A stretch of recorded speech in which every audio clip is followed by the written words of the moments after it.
नमस्कार। संसद टीवी की इस विशेष पेशकश में आपका स्वागत है। मैं हूं पवन कुमार शर्मा। इनोवेटिव भारत की इस कड़ी में हम आपको लेकर जा रहे हैं हिमाचल प्रदेश के बिलासपुर जिले में। मैं संसद टीवी की टीम इस वक्त बिलासपुर जिले की घुमारवीं तहसील में है और यहाँ एक गांव है मझोटी। इस मझोटी गांव में बहुत कुछ यूनिक हो रहा है, इनोवेट हो रहा है। यहाँ एक सीनियर साइंटिस्ट हैं डॉक्टर विक्रम शर्मा।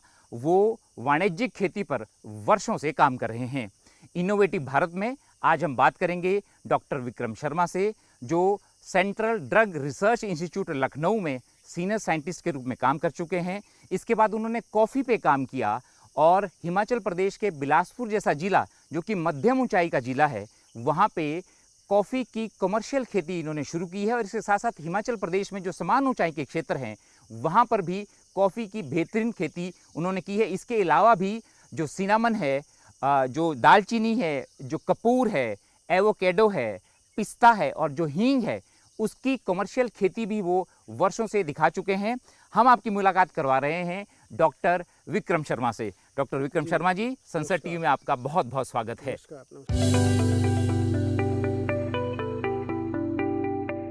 आपसे पहला सवाल यही बिल्कुल कि आप ऐसे शख्स हैं जिन्होंने कॉफ़ी को क्योंकि आप बिलासपुर के क्षेत्र है, ये बिलासपुर जैसे क्षेत्र में जो मध्यम ऊंचाई का क्षेत्र है, वहाँ पे आपने कॉफ़ी उगाई।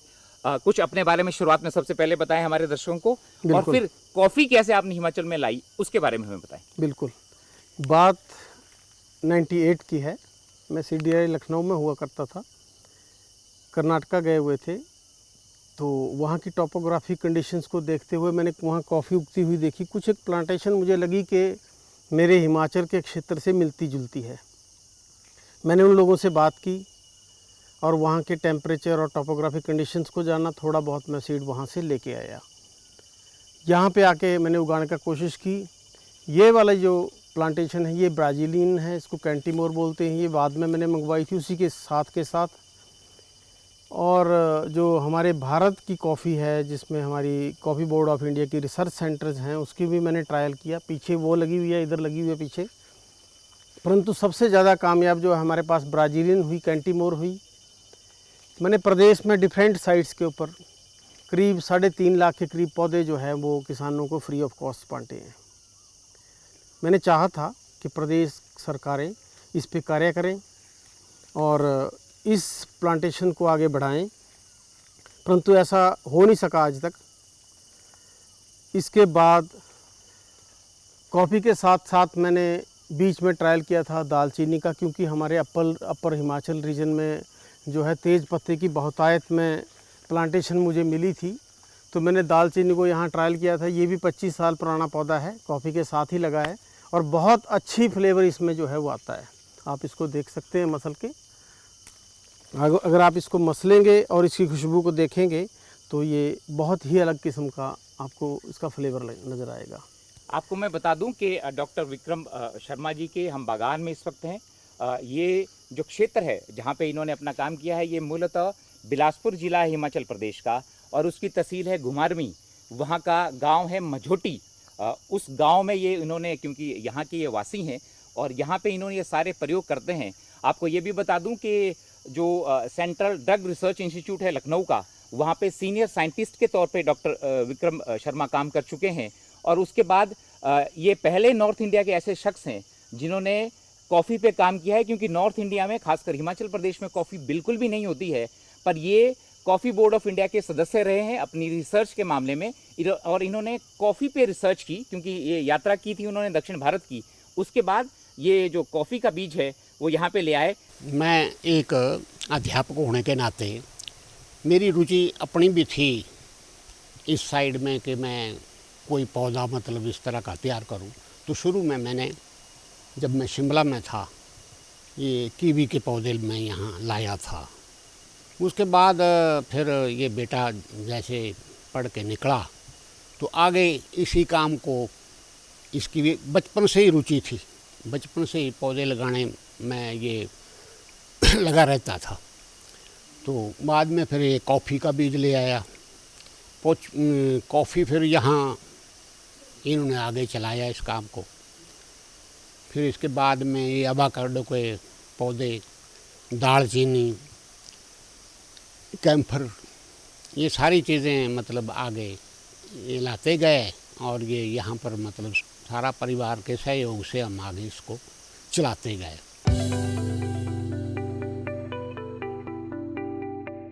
आप सिनामन की बात कर रहे थे। बिल्कुल जी। सिनामन हमारे निचले हिमाचल में और मध्य हिमाचल ऊपरी कुछ क्षेत्र, जिसको शिमला वगैरह का जिसका क्षेत्र है, किन्नौर की निचली बेल्ट में भी सिनामन बहुत अच्छे से हो सकती है, क्योंकि इसमें हमारे पास इसकी वाइल्ड जो वैराइटीज़ हैं वो पाई गई हैं।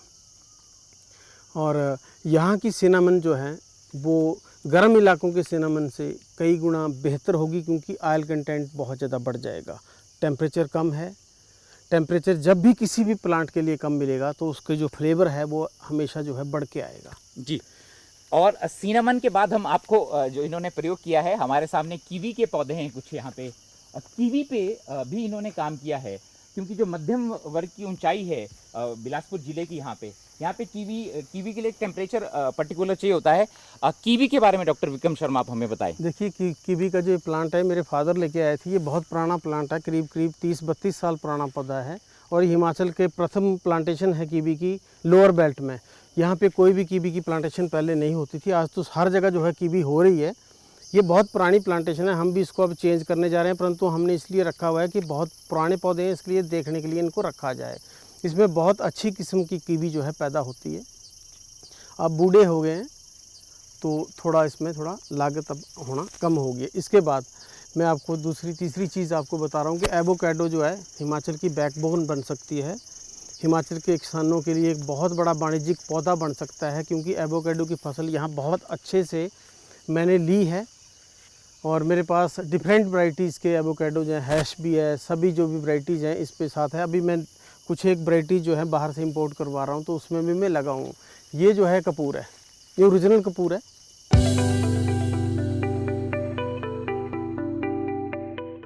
इसके साथ ये कॉफ़ी की इधर प्लांटेशन और भी हैं जो इंडियन है।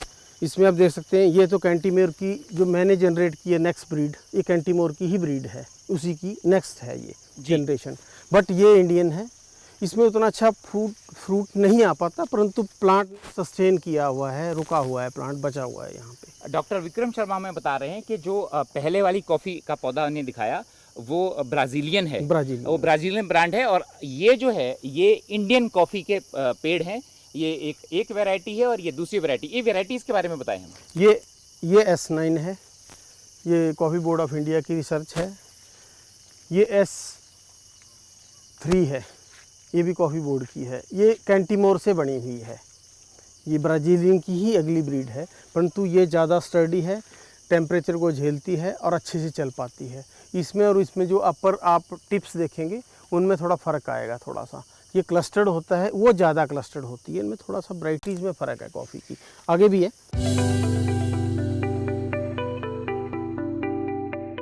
यहाँ मैं सनसेट टीवी के दर्शकों को ये भी बताना चाहता हूँ कि जो कॉफ़ी के सीड्स हैं, बुड्ढन शाह थे कर्नाटक के, वो ले आए, उसको चुरा के वो बीज ले आए। उसकी कहानी भी हम जानेंगे डॉक्टर विक्रम शर्मा से। वो ले आए और डॉक्टर विक्रम शर्मा को, वो तो भारत में ले आए कॉफ़ी के सीड्स को, पर हमारे साथ जो डॉक्टर विक्रम शर्मा हैं वो हिमाचल प्रदेश में इसको ले आए और ये काम ही 1998 में कर चुके हैं। और इसलिए जो कॉफ़ी बोर्ड ऑफ इंडिया है उनके ज़्यादातर जो स्पेशलिस्ट लोग हैं वो इनको हिमाचल प्रदेश का बुड्ढन शाह भी कहते हैं। मैं आपको इस नाम से संबोधित कर रहा हूँ, हिमाचल प्रदेश का बुड्ढन शाह। ये क्या कहानी है कॉफ़ी की? कॉफ़ी ऐसा है कि बाबा बुड्ढन शाह एक फ़कीर हुआ करते थे कर्नाटका के चिकमंगलूर के। आज भी उनकी वहाँ पे मज़ार है। वो हज पे गए हुए थे, तो हज से वापस आते आते उन्होंने कहीं अपना डेरा डाला। उस एक क्षेत्र में उन्होंने बकरियों को कॉफ़ी खाते हुए देखा, मीठी होती है, पका हुआ था। उन्होंने देखा कि बकरियां खा के अपनी थकान उतार रही हैं और मस्त हो रही हैं। तो वहीं से उन्होंने सोचा कि शायद मैं भी यहाँ से कुछ एक बीज ले लूँ। तो वहाँ पे बीज लाना जो था अवैध था, ला नहीं सकते थे उस कंट्री से। वहाँ से उन्होंने 7 बीज जो था अपनी धोती के उसमें डाल लिए और उनको चुरा के वहाँ से ले आए और लाके उन्होंने कर्नाटका के उस हिल एरिया में, जहाँ आज बुड्ढन शाह की आज भी मज़ार है, और जब भी कॉफ़ी की वहाँ प्रोडक्शन होती है वहाँ सभी लोग वहाँ पे चढ़ाते हैं आज भी जाके, वहाँ पे उस सीड्स को जो है ना उन्होंने ग्रो किया, वहीं से कॉफ़ी की स्टोरी जो है हिंदुस्तान के लिए शुरू हुई है। आज तो कॉफ़ी नॉर्थ ईस्ट तक फैल चुकी है। जी, आपने कॉफ़ी की बात की, आपने अमरूद की वैरायटी भी पैदा की और वो भी अनोखा अमरूद है। काला अमरूद अंदर से भी अमरूद क्या ज़्यादा न्यूट्रिशियस होता है? इसकी इसकी अगर ये हम तो मिनरल की वैल्यू की बात करें तो वो ये कैसा तो होता है? कहाँ उपयोग होता है? देखिए ये काला है, बेसिकली ये एक इम्पोर्टेड ब्रीड है, ठीक है? तो मैंने लगाया था, हालाँकि इसकी हमारा जो क्षेत्र है अमरूद के लिए इसलिए अच्छा नहीं रहता, क्योंकि हमारे क्षेत्र में जब अमरूद पैदा होता है, जब यहाँ पे बड़ी बरसात पड़ी होती है, तो हम इसको बचा नहीं पाते। मेरे पास और वैराइटीज़ हैं जो सर्दियों में होती हैं हमारे पास, वो लोकल ब्रीड्स हैं, बहुत अच्छी होती हैं, बहुत मीठी होती हैं। ये मैं इसको उतना अच्छा कामयाब नहीं मानता।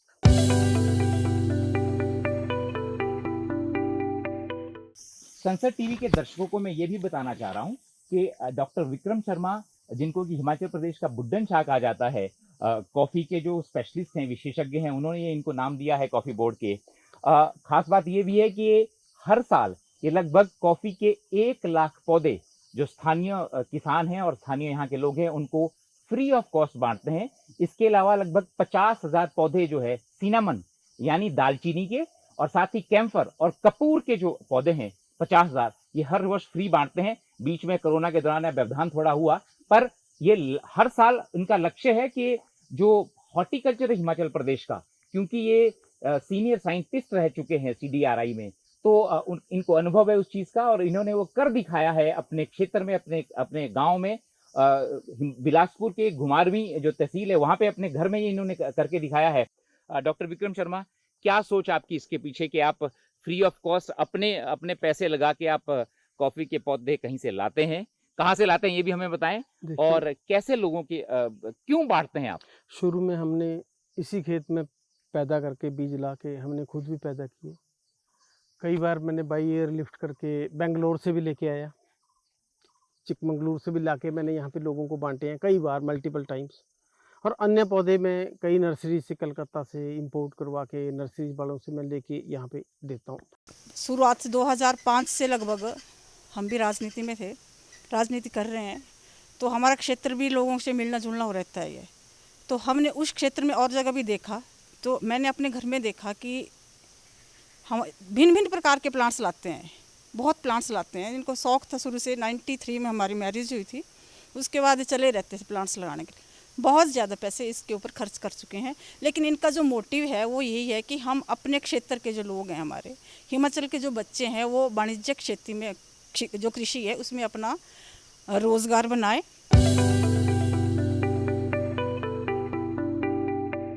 मेरा इस क्षेत्र में काम करने का सबसे मुख्य जो लक्ष्य है वो है हिमाचल प्रदेश की आर्थिकी को मजबूत करना, और जो हमारा युवा है आज की डेट में उसको भटकाव से बचाना, कि वो भटके ना, अपनी रोजी रोटी कमा करके किसी भी क्षेत्र में जा करके अपने आप अपना रोजगार के साधन उत्पन्न करे। तीसरा मुद्दा जो है इस क्षेत्र का, जो ये निचला क्षेत्र है हिमाचल का, 65% हिस्सा है हिमाचल प्रदेश का, जो पूरी तरह से पलायन को मजबूर हो चुका है। आपको भी पता है, हिमाचल का बच्चा बच्चा जानता है, सरकार भी इस चीज़ को जानती है कि यहाँ से बच्चे जो हैं बद्दी, बरोटीवाला, नालागढ़, दिल्ली और कई क्षेत्रों में जाकर के 10-10 हज़ार की नौकरियाँ कर रहे हैं और वहाँ गलत क्षेत्र में जाकर के उलझ रहे हैं और अपने आप को ख़त्म कर रहे हैं। उजड़ने से बचाने के लिए मेरा सबसे पहला मुद्दा है कि उजड़ने से बचाने के लिए मैं इस क्षेत्र में लगा था, परंतु आज तक किसी भी सरकार ने आकर के इस चीज़ को नहीं संभाला कि इस क्षेत्र को संभाला जाए और इस पूरे हिमाचल को जो है वो इन बीमारियों से बचाया जाए। आज सबसे बड़ा मुद्दा है नशे का। नशा तब करेगा व्यक्ति जब वो फ्री बैठा होगा, अकेला बैठेगा, उसके पास कोई साधन नहीं होगा, कमाने को कोई संसाधन नहीं होगा, उल्टी चीज़ सोचेगा, 10 लोग बैठ के उल्टा सीधा सोचेंगे, तब ये चीज़ें बनती हैं। उस वजह से उस चीज़ को बचाने के लिए मैं कई दिनों से लगा हूँ, अकेला हूँ, इसलिए पूरी तरह से कामयाब नहीं हो पा रहा हूँ। हालांकि हिमाचल प्रदेश में मैंने कॉफ़ी कांगड़ा, चंबा, ऊना, बिलासपुर, हमीरपुर, सोलन, सिरमौर, इन सभी क्षेत्रों में मैंने कॉफ़ी की प्लांटेशन जो है तकरीबन आपको देखने को मिल जाएगी। आपके धर्मशाला में भी, जो बिल्कुल हिमालय के नीचे है, वहाँ पे भी कॉफ़ी की बहुत बढ़िया प्लांटेशन चल रही है अभी भी। जी, तो डॉक्टर विक्रम शर्मा की कोशिश है, मैंने जैसा बताया, क्योंकि वो केमिस्ट्री साइड से हैं पर हॉर्टिकल्चर में अब काम कर रहे हैं, क्योंकि वो रिसर्चर हैं बेसिकली। जैसा इन्होंने अभी कहा कि हिमाचल प्रदेश के युवा जो है, नशा एक बड़ी समस्या उभर के आ रहा है हिमाचल प्रदेश में। तो वो तब करेंगे जब क्योंकि उनके पास रोजगार नहीं है, रोजगार के अवसर कम है। तो उनको जो आर्थिकी है, कैसे कमाएंगे, कैसे जिएंगे और कैसे वो अपने परिवार चलाएंगे, ये एक बहुत बड़ी समस्या है। तो एक सामाजिक कार्यकर्ता होने के नाते भी ये लगातार काम करते रहते हैं। मैं आपसे ये जानना चाहूँगा, अब आप ये हमें बताएं कि सरकारी स्तर पे, क्योंकि आप बहुत बड़ा काम कर रहे हैं, हिमाचल प्रदेश में इनोवेशन का काम कर रहे हैं, कॉफ़ी, सिनामन, एवोकेडो और आप कपूर, ये सारी चीज़ें आप यहाँ उगा चुके हैं और उसको इकोनॉमिक्स उसका समझा चुके हैं। सरकारी स्तर पे आप कहाँ अप्रोच किया और कहाँ से पॉजिटिवनेस आई, कहीं से या नहीं आई? मैं आज से नहीं, मैं 2006 से 7 से लगातार 2006 में भी मैंने ट्राई किया था। वीरभद्र सिंह जी की सरकार थी, उसके बाद धूमल साहब की सरकार रही, उसमें थोड़ा बहुत कुछ होने लगा था, परंतु वो तब तक सरकार चलेगी।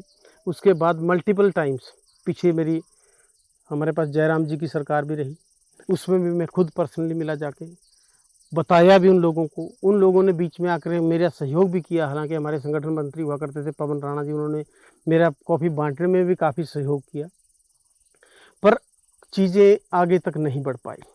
हालांकि मेरे को गवर्नमेंट ऑफ इंडिया ने कॉफ़ी बोर्ड का सदस्य बनाया, मैं 5 साल वहाँ सदस्य रहा। वहाँ से मैंने फिर सीड्स को लाके, जो भी मेरे से रिसोर्सेज हो सकते थे, मैंने यहाँ पहुँचाए हैं हिमाचल प्रदेश में लाके, और फ्री ऑफ कॉस्ट बांटे हैं। इंटरनेट टूर भी एक मैं लेके गया था यहाँ के किसानों को लेकर के, जिसमें प्रबुद्ध 10-11 लोग मैंने पूरे दक्षिण भारत की उनको दिखाया था कि कॉफ़ी पैदा कैसे की जाती है। परंतु कुछ एक चीज़ें बिना सरकार के सहयोग से पूरी नहीं हो सकती, क्योंकि बड़ा मिशन है, बड़ा काम है और वाणिज्यिक खेती है। वाणिज्यिक खेती को अकेले करना जो है असंभव है, क्योंकि लोगों के साथ लेके चलना पड़ता है। तो इसलिए मैं यही चाहता हूँ कि भारत सरकार, हिमाचल सरकार, इसके साथ उत्तराखंड भी हमारे पास एक एक्सप्लोरेशन का बहुत बड़ा क्षेत्र है, जहाँ पे लोगों को रोज़गार उपलब्ध करवाया जा सकता है। और कॉफ़ी एक इतना बड़ा क्षेत्र है अपने आप में कि हम 15 से 16% जो है भारत उसको निर्यात कर पाता है। अदर जो है वो अदर कंट्री से आती हैं, और यूरोप इसका बहुत बड़ा जो है वो व्यापार का केंद्र है। मैं चाहता हूँ कॉफ़ी के साथ पिस्ता हमारे क्षेत्र की एक बहुत बड़ी फसल हो सकती है, एवोकेडो एक बहुत बड़ी फसल हो सकती है। एक और मेरे पास एक ऐसा प्लांट्स मैंने जिसके ऊपर मैंने शोध पूरा कर लिया है, जो भारतवर्ष में नहीं होता। हम सिर्फ चाइना के ऊपर डिपेंड है, हम सिर्फ चाइना से इंपोर्ट करते हैं, और उसका 99.9% जो है एक्सपोर्ट चाइना देता है हमें, पूरा का पूरा। हालांकि हमारे पास इतनी बड़ी हिमालयन रेंज है कि हम पूरे देश को नहीं, विश्व को हम उसको पैदा करके दे सकते हैं, परंतु इसके ऊपर कोई काम करके राजी नहीं है। कौन सी चीज़ें ऐसी जो आप कहना चाह रहे हैं? देखिए, मैं इस चीज़ को थोड़ा बाद में बताऊंगा, अभी तक मैं उसमें पूर्ण नहीं कर पाया हूँ शोध को, तो मैं कंप्लीट करूंगा तभी मैं इस चीज़ को बता पाऊंगा। आपके माध्यम से मैं ज़रूर देश को बताऊंगा।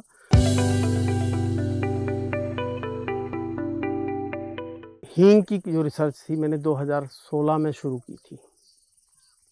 2016 में मैंने मल्टीपल कंट्रीज़ को एक्सप्लोर किया जहाँ पे हींग पाया जाता है। यूरोप में भी कुछ एक क्षेत्र हैं, हालांकि उसका किसी को पता नहीं। ऑस्ट्रिया एक छोटी सी कंट्री है, वहाँ पे भी हींग होता है। अफ़गानिस्तान, ईरान, तुर्की, रशिया को क्षेत्र, कुछ एक क्षेत्र, और कजाकिस्तान, ये हींग के बहुत बड़े उत्पादक हैं।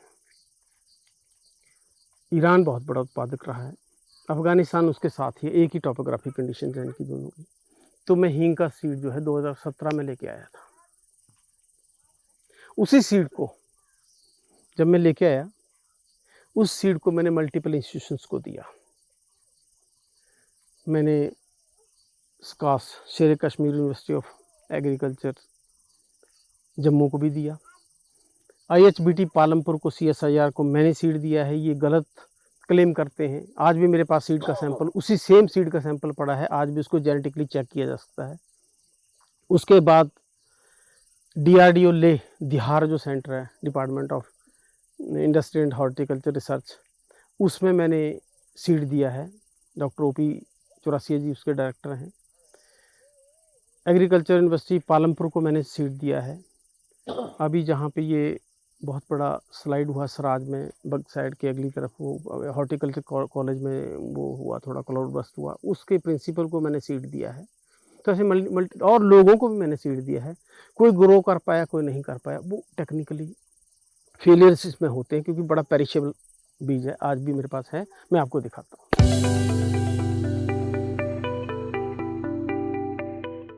हिमाचल प्रदेश के बिलासपुर के रहने वाले डॉक्टर विक्रम शर्मा जो हैं वो लगातार इनोवेशन कर रहे हैं, प्रयोग कर रहे हैं, हॉर्टिकल्चर में भी और एग्रीकल्चर में भी। जो हींग की खेती की बात वो कर रहे हैं, ये है वो हींग का बीज जिसको कि बिल्कुल कोल्ड में रखा जाता है, टेम्परेचर पे रखा जाता है। डॉक्टर विक्रम शर्मा हमें ज़्यादा बताएंगे। तो हींग का जो, अगर हम बात करें, हींग का जो बीज है वो ऐसा होता है और उसमें भी बहुत सारी वैरायटी होती है। ये आपको मैं दिखाने की कोशिश कर रहा हूँ। डॉक्टर विक्रम शर्मा के जो ऊंचाई वाले क्षेत्र हैं हिमाचल प्रदेश के, वहाँ पे हींग की खेती बढ़िया हो सकती है। आप सक्सेसफुली उसको कर भी चुके हैं। बिल्कुल बिल्कुल। कौन कौन सी किस्में और क्या होता है हींग की कौन सा बीज है? देखिए, हींग के जो हमारे पास जो ट्रायल में चले हैं बीज इस वक्त, जो किन्नौर, लाहौल और हमारे लेह में जो रिसर्च सेंटर्स हैं, वहाँ पे जो हींग की बीज वैरायटी हो रही है, वो ये वाली वैरायटी मैंने वहाँ पे बीज दिया था। ये उसी का सैंपल है एक, जो कोल्ड चिलिंग में रखा जाता है, फिर डीप फ्रीजर में इसको रखना पड़ता है, नाइट्रोजन में पैक करके, क्योंकि ये पेरिशेबल है, बहुत जल्दी ख़त्म हो जाता है। ये जो वैरायटी है, ये अफ़गानिस्तान की एक हाइब्रिड ब्रीड है, जो नई उन्होंने तैयार की है, उसका बीज मेरे पास आया था इंट्रोडक्शन के लिए। ये भी अभी चिलिंग में रखा गया है, मैंने इसको किसी को दिया नहीं है। ये जो है मल्टीपल साइट्स पे मैंने डिफरेंट इंस्टीट्यूशंस को बांटा था और कुछ एक लोगों को भी दिया था प्राइवेटली नहीं कर पाए, ना ही यूनिवर्सिटीज इसको प्रॉपर ढंग से ग्रो कर पाए। हाँ, IHBT पालमपुर को मैंने बीज दिया था, हालांकि वो क्लेम करते हैं कि हमने खुद लिया है, परंतु मैंने 1 किलो बीज उन्हें दिया था। बिहार DRDO बिहार लेह, डॉक्टर ओम प्रकाश चौरसिया वहाँ पे हैं, उनको मैंने बीज दिया था, जो आज 4 साल की फसल हो चुकी है। शायद इस साल उसमें फ्लावर भी आ जाए, उनको अपना लाइफ साइकिल कंप्लीट कर जाए। 4 या 5 साल में ये लाइफ साइकिल कंप्लीट करता है। इसकी जड़ होती है, ये सौंफ प्रजाति का पौधा है, गाजर और सौंफ के बीच की प्रजाति है ये। इसकी जड़ होती है गाजर की तरह, नीचे को मूली होती है। 4 साल के बाद उसमें स्लाइसिंग करके उसमें से हींग का सैप जो है निकाला जाता है। ये हींग की प्रोसेसिंग है। जितना भी आप हींग इस वक्त बाज़ार में देख रहे हैं, इसमें 90% जो है आटा होता है या स्टार्च डाली जाती है, और 10% उसमें फ्लेवर के लिए हींग डाला जाता है। परंतु आप देख रहे होंगे इसमें खुशबू भी आपको आ रही है कि ओरिजिनल हींग की खुशबू कितनी मनमोहक होती है, कितनी सुंदर होती है। वो फर्मेंटेड करके उसमें कई बार आर्टिफिशियल फ्लेवर्स डाल के उसको बनाया जाता है। ये हाथरस में इसका कार्यभार बहुत ज़्यादा होता है जी। ये हींग की कहानी है, जो अफ़गानिस्तान और ईरान में, उस कंट्री की ये बहुत बड़ी इकोनॉमी का है। और उस कंट्री से आप एक भी बीज जो है वो आप किसी भी देश में नहीं ले जा सकते, सजाए मौत है वहाँ पे। ये मैंने जब पहली से खेप आई थी तो केमिकल करेक्टराइजेशन के लिए मैंने वो सीड्स मंगवाए थे।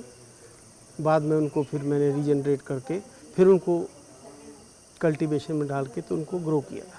जी, तो डॉक्टर विक्रम शर्मा का कहना है कि जो हींग है उसके जो उत्पादक देशों की अगर हम बात करें तो वो ईरान है, अफ़गानिस्तान है, और वहाँ पे इसको दूसरे देशों में ले जाने की बिल्कुल मनाही है। उनका कहना है कि सज़ाए मौत भी है। पर हिमाचल प्रदेश के ऊंचाई वाले इलाकों में और जम्मू कश्मीर के ऊंचाई वाले इलाकों में, लेह और लद्दाख के बहुत सारे इंस्टीट्यूट को, हिमाचल प्रदेश के बहुत सारे हॉर्टिकल्चर और एग्रीकल्चर इंस्टीट्यूट्स को ये बीज जो है डॉक्टर विक्रम शर्मा पहुंचा चुके हैं। उसमें आगे की चीज़ें भी हो सकती, 3-4 वर्षों में बहुत सारे अच्छे रिजल्ट्स भी आ रहे हैं। और कमर्शली हींग की खेती हिमाचल प्रदेश में संभव है, और ये हिमाचल प्रदेश की आर्थिकी, यहाँ के किसानों और बागवानों की आर्थिकी के साथ ही ऊंचाई वाले क्षेत्रों के जो नौजवान युवा हैं वो भी इसमें जुट सकते हैं, और उनकी इकोनॉमिक्स और उनकी जो बेरोज़गारी की समस्या है वह भी दूर हो सकती है। आजकल के डिजिटल युग में थोड़ा सा इन चीज़ों की हम डिजिटल रूप से इसको आगे तक लोगों तक पहुंचाने की कोशिश करते हैं। जैसे ये इवेंट कोई रखते हैं कि प्लांट देने का, फार्मर्स को देने का, तो उसका डिजिटल रूप से कैसे लोगों तक पहुंचे, कैसे लोगों को पता चले कि हम कमर्शियल रूप से भी इन खेतियों को अपना सकते हैं। ट्रेडिशनल खेती से कैसे निकलें, ये सब मेरे पॉइंट्स रहते हैं जिन पे मैं काम करता रहता हूँ और अपने फादर के साथ इस काम में लगा रहता हूँ। एक विशेष बात और जो यहाँ उभर के सामने आती है कि हिमाचल प्रदेश में अगर हमें कमर्शियल जो फार्मिंग करनी है, वाणिज्यिक खेती करनी है इन चीज़ों की, तो उसके लिए उत्साह जो है सरकार को भी दिखाना पड़ेगा और जो फाइनेंशियल हेल्प है वो भी दिखानी पड़ेगी। मैं एक बात आपसे यहाँ जानना चाहूँगा कि जिन भी चीज़ों की आप बात कर रहे हैं, ये एग्रीकल्चर डिपार्टमेंट के अधीन आता है या हॉर्टिकल्चर के अधीन आता है, और फंडिंग का एलोकेशन कैसा है इसको प्रमोशन के लिए, क्या सरकारी स्तर पे है हिमाचल प्रदेश में? देखिए ऐसा है, अभी तक जितनी भी चीज़ें ये आई हैं, ये सरकार ने किसी को भी अपने उसमें नहीं लिया, क्षेत्राधिकार में नहीं लिया है। जिसमें कॉफ़ी जो है वो एग्रीकल्चर प्रोड्यूस में आती है, हॉर्टिकल्चर में नहीं आती। हालांकि कॉफ़ी बोर्ड द्वारा इसको पालमपुर एग्रीकल्चर यूनिवर्सिटी पालमपुर को दिया गया था मूल अधिकार पौधे पैदा करने का, कर रहे हैं कुछ सालों से, बांट रहे हैं कुछ एक लोगों पर, वो एक लिमिटेड एरिया तक रह जाते हैं वो लोग, क्योंकि इसमें सरकार को खुद इन्वॉल्व होना पड़ेगा। उसके बाद हींग जो है ये भी एग्रीकल्चर के उसमें आता है। अपर हाइट के जो हमारी एग्रीकल्चर साइंटिस्ट हैं उनको अगर आप काम देते हैं तो ये करेंगे बड़े अच्छे से। उसके बाद जो है हमारे पास जैसे सिनेमन है, पिस्ताचियो है, ये हॉर्टिकल्चर डिपार्टमेंट के काम है। और भी पौधे हैं, एवोकाडो है, एवोकाडो बहुत अच्छा हो सकता है। मैंने बहुत लोगों से एवोकाडो यहाँ लगवाए हैं और बहुत अच्छी प्रोडक्शन में आ चुके हैं लोग, तो एवोकाडो बहुत अच्छा हो सकता है। डॉक्टर विक्रम शर्मा, क्या आप ये भी कह रहे हैं कि जो कमर्शियल खेती की आप बात कर रहे हैं, वाणिज्यिक खेती की बात हिमाचल प्रदेश में इन चीज़ों की कर रहे हैं, उससे बेरोजगारी दूर हो सकती है, आर्थिकी बढ़ सकती है? आपको क्या लगता है कि कितने युवाओं को रोजगार मिल सकता है इस सेक्टर में, जो आपने कहा कमर्शियल खेती के क्षेत्र में? देखिए, पढ़ा लिखा जो है युवा हमारे हिमाचल प्रदेश में है, एजुकेशन का जो स्तर है हमारे हिमाचल का बहुत हाई है कंपैरेटिव टू अदर स्टेट्स जो हमारे साथ लगती स्टेट्स हैं, उनसे बहुत अच्छी हमारी एजुकेशन का सिस्टम है यहाँ पे। हमारे पास ज़मीनें भी खाली पड़ी हैं, बिल्कुल खाली बैरन लैंड्स हमारे पास हैं। और जितनी भी मैंने ये फसलें आपको बताई, ये सब बैरन लैंड की फसलें हैं, मतलब इनको खेतों में नहीं ज़रूरत पड़ेगी। ये बिल्कुल आप उन क्षेत्र में लगा सकते हैं जहाँ बिल्कुल खाली ज़मीनें पड़ी हैं। तो अगर इसको कमर्शियलाइज करती है सरकार और अच्छे तरीके से इसको ऊपर कार्य करती है, तो आज की डेट में टोटल 100% अगर युवा जो है वो बिना काम के घूम रहे हैं, जो 100% लोग बिना बेरोजगार हैं, बेरोजगारों की बात कर रहा हूँ मैं, जो 100% बेरोजगार हैं, वो करीब 90% लोग जो हैं वो इस क्षेत्र से जुड़ सकते हैं और अच्छी रोजी रोटी कमा सकते हैं। 10% इसलिए छोड़ रहा हूँ, कईयों के पास ज़मीनें ही नहीं है। जी, तो डॉक्टर विक्रम शर्मा कह रहे हैं कि अगर हिमाचल प्रदेश की आर्थिकी की बात है, हिमाचल प्रदेश में अगर अनएम्प्लॉयमेंट की बात है, तो उसका सल्यूशन ये कमर्शियल खेती जिसकी बात ये कर रहे हैं, कॉफ़ी उसमें है, दालचीनी उसमें है, एवोकेडो उसमें है, पिस्ता उसमें है और साथ ही साथ हींग भी उसमें शामिल है। तो ज़रूरत इस बात की है कि हिमाचल प्रदेश के स्तर पर हॉर्टिकल्चर डिपार्टमेंट, एग्रीकल्चर डिपार्टमेंट और भारत सरकार के स्तर पर भी इसका प्रमोशन के लिए जो है वो आगे आएँ। और ये एक ऐसा सेक्टर है जो हिमाचल प्रदेश में जो बेरोजगारी है उसका भी जो है निराकरण, समाधान ये कमर्शियल खेती हो सकती है। डॉक्टर विक्रम शर्मा जी, आपने संसद टीवी के लिए इतना समय निकाला, आप एक इनोवेशन का काम कर रहे हैं और इनोवेशन के इस फील्ड में, क्योंकि आप ये हॉर्टिकल्चर के क्षेत्र में, एग्रीकल्चर के क्षेत्र में एक केमिकल बैकग्राउंड से आने, केमिस्ट्री के बैकग्राउंड से आने वाले, ड्रग के बैकग्राउंड से आने वाले, और आप कमर्शियल खेती की बातें कर रहे हैं और आप वर्षों से कर रहे हैं, क्योंकि आप कॉफ़ी का उत्पादन 1998 में कर चुके हैं और आप लगातार कोशिशें कर रहे हैं। डॉक्टर विक्रम शर्मा इसमें लगातार जुड़े हुए हैं। आपने संसद टीवी से बातचीत के लिए समय निकाला, आपका बहुत बहुत धन्यवाद। तो इनोवेटिव भारत की इस कड़ी में कमर्शियल खेती की हमने बात की। हिमाचल प्रदेश जैसे मध्यम ऊंचाई वाले जो राज्य हैं वहाँ पे कॉफ़ी की और इन चीज़ों की, कॉफ़ी के साथ ही सिनामन की, पिस्ता की, कपूर की और हींग की खेती जो है वो आर्थिकी मजबूत कर सकती है प्रदेश की, और इसके साथ साथ ही जो यहाँ के नौजवान हैं उनकी जो बेरोजगारी की समस्या है उसको भी दूर कर सकते हैं। कैमरा सहयोगी अंबिका पासवान और कैमरामैन महावीर सिंह और अजेंद्र कुमार के साथ पवन कुमार शर्मा, बिलासपुर, हिमाचल प्रदेश।